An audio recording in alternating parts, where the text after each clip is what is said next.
ஒரு எக்ஸ்ட்ரானரியான குவாலிட்டியில் ஒரு பொலேரோங்க XLX வேரியன்ட் 2009 மாடலு. இதுக்கும் கோயம்புத்தூர் ரிஜிஸ்ட்ரேஷனுங்க. Fancy number, black and grey காம்பினேஷனில் டியூவல் டோனில் வண்டி எக்ஸலண்ட்டாக இருக்குங்க. அதோட டயர்ஸ் எல்லாமே 100% quality.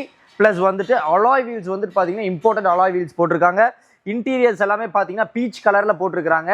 4 power windows, Sony speakers, plus வந்துட்டு பயனீர் வந்துட்டு டிவைஸு, இது மாதிரி வந்துட்டு எல்லா ஃபீச்சர்ஸும் காம்பினேஷனோட பண்ணியிருக்காங்க.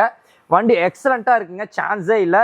வெஹிக்கிள் வந்து பாடி லைனும் ஆகட்டும், இன்டீரியர் ஆகட்டும், டேஷ்போர்டு எல்லாமே புதுசு மாதிரி இருக்குங்க. இது ஜஸ்ட் 2 இயர்ஸ் ஆன வெஹிக்கிள் மாதிரி இருக்குது. ஆனால் வண்டி எக்ஸலண்ட்டான குவாலிட்டி. வெஹிக்கிள் வந்து 2009 மாடலுங்க. எஃப்சி முதல் கொண்டு லைவ்ல இருக்கு. ஸோ எஃப்சி பேப்பர்ஸ் வந்து பார்த்தீங்கன்னா 2029 மட்டும் இருக்குங்க.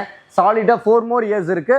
ப்ளஸ் வந்துட்டு உங்களுக்கு இது லோக்கல் ஃபினான்ஸும் நம்ம தாராளமாக கொண்டு போய்க்கலாம்.